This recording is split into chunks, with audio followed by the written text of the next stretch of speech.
વિશ્વની સૌથી મોટી તથા વિશ્વસનીય સંસ્થા જે અખિલ ગુજરાત રાજપૂત યુવા સંઘ જે છેલ્લા 40 વર્ષથી કાર્યરત છે. મહિલા સંઘ તથા યુવા પાંખ દ્વારા વડોદરા જિલ્લા તથા વડોદરા શહેરના કાર્યકર્તાના ઘડતર માટે ચિંતન શિબિરનું આયોજન કરવામાં આવે છે. આ સંસ્થા દ્વારા સમાજના સર્વાંગી વિકાસ માટે નિયમિત પ્રવૃત્તિઓ કરવામાં આવે છે.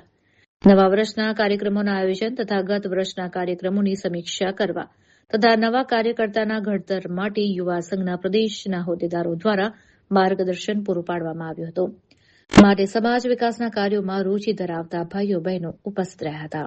આજે વડોદરા ખાતે અખિલ ગુજરાત રાજપૂત યુવા સંઘ 40 વર્ષથી એક વિશ્વની વિશ્વસનીય સંસ્થા છે અને એ સંસ્થાના પ્રણેતા અને મેનેજિંગ ટ્રસ્ટી માનનીય શ્રી ડૉક્ટર જયેન્દ્રસિંહજી જાડેજા સાહેબ છે.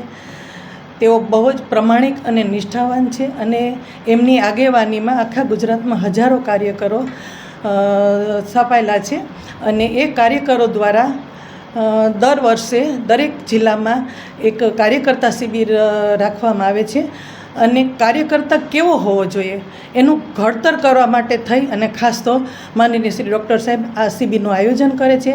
આ શિબિર અખિલ ગુજરાત રાજપૂત યુવા સંઘ, મહિલા સંઘ અને યુવા પાંખ દ્વારા આયોજિત છે. ત્રણ પાંખ અત્યારે ખૂબ સારી રીતે કાર્યરત છે. સંસ્થા દ્વારા વર્ષના લગભગ 50થી 60 કાર્યક્રમો થાય છે. દરેક જિલ્લામાં અત્યારે ગુજરાતના 19થી 20 જિલ્લા અને તાલુકા બધા કાર્યરત છે. આજે વડોદરા ખાતે મકરપુરામાં રાજપૂત સમાજ ભવનમાં માનનીય શ્રી વિક્રમસિંહજી મહારાહુલજી સાહેબ અને સંસ્થાના ઇન્ટરનેશનલ મહામંત્રી શ્રી દીપકસિંહજી ઝાલા સાહેબ અને આ સંસ્થાના પ્રણેતા માનનીય શ્રી ડૉક્ટર જયેન્દ્રસિંહજી જાડેજા સાહેબ વગેરેની આગેવાનીમાં આ કાર્યકર્તા શિબિરનું આજે આયોજન થયું છે અને ખૂબ મોટી સંખ્યામાં આપણા રાજપૂત સમાજના ભાઈઓ બહેનો પધાર્યા છે. સર્વને જય માતાજી. આભાર. આજરોજ અખિલ ગુજરાત રાજપૂત યુવા સંઘ દ્વારા વડોદરા શહેર અને જિલ્લાની જિલ્લા કાર્યકર્તા શિબિરનું આયોજન કરવામાં આવ્યું છે.